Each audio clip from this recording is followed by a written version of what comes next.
सोलापुर नाम के गांव में रामू काका रहते थे जो दूध बेचते थे।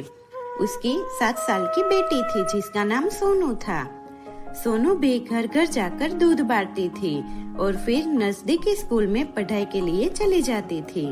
सोनू बचपन से ही फुर्तीली और अपने पिता को बहुत ही मदद करती थी। क्या सोनू इतनी देर कर दी? अगले दरवाजे पर एक नए मास्टर जी आए हैं। मुझे उसे चाय पिलानी थी लेकिन दूध ही नहीं था। क्या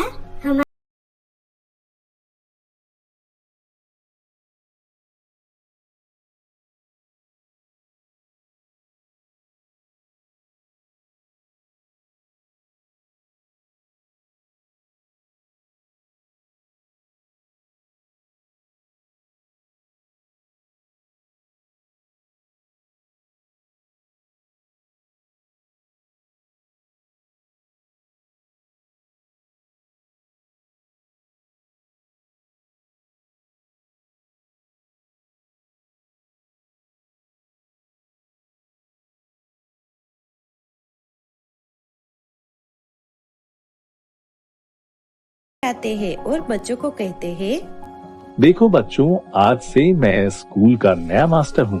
मेरा नाम दिनेश है। अब से मैं तुम लोगों को पढ़ाऊंगा। दूसरे दिन सोनू मास्टर जी के घर दूध देने जाती है। वहाँ पे वो देखती है कि मास्टर जी ट्यूशन ले रहे थे। सोनू को आता देख मास्टर जी कहते हैं कि थोड़ी देर तुम भी पढ़ने के लिए बैठ जाओ। नहीं मास्टर जी, अभी मैं पढ़ने के लिए नहीं बैठ सकती। मुझे और घर भी दूध देने के लिए जाना है। और मास्टर जी, मुझे ट्यूशन की जरूरत नहीं है क्योंकि मैं स्कूल में ही सब पढ़ लेती हूँ। सोनू दूध देके वहाँ से चली जाती है। मास्टर जी बच्चों के सामने सोनू की तारीफ करते हैं। हाँ तो करूँगा ही ना। मुझे उसका आत्मविश्वास देखकर बहुत अच्छा लगा। मैंने स्कूल में भी उसे देखा है। इस बच्चे का IQ लेवल बढ़िया है। अगर इसने अच्छे से पढ़ाई की तो ये बहुत आगे जाएगी। एक दिन अचानक से आसमान में बादल छा जाते हैं और बारिश आना चालू हो जाती है।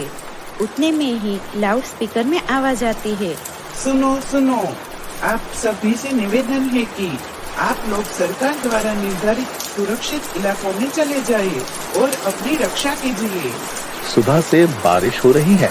मौसम विभाग में दिया गया है कि हवा के दबाव के कारण अगले 24 घंटों में भारी से अति भारी बारिश होगी। हवामान कभी भी बिगड़ सकता है और ये तूफान आने वाला है। रामू काका को गौशाला में रही गायों की चिंता होती है। वो सोचते हैं कि गौशाला की झाड़ियाँ ये बरसात को झेल नहीं पाएगी और गौशाला गिर जाएगी। उतना सोचते ही रामू चाचा गायों की रस्सियाँ छोड़ देते हैं। लगातार 2 दिनों तक भारी बारिश होती रहती है और पूरे गांव में बाढ़ भी आती है। तीसरे दिन से बारिश कुछ कम होने लगी। पूरा गांव बाढ़ में बह गया था। उसमें सोनू का घर भी टूट गया था और उसकी 2 गायें भी पानी में बह गई थी। ऐसे ही कुछ दिन बीत जाते हैं। मास्टर जी अपनी पत्नी से पूछते हैं कि एक बात बताओ, वो दूध लाने वाली सोनू नहीं दिखाई दे रही। कुछ हुआ है क्या? बाढ़ की वजह से सोनू और रामू चाचा का क्या हुआ होगा, ये हम अगले पार्ट में देखेंगे। For more videos, please like, comment and subscribe my channel. Thank you.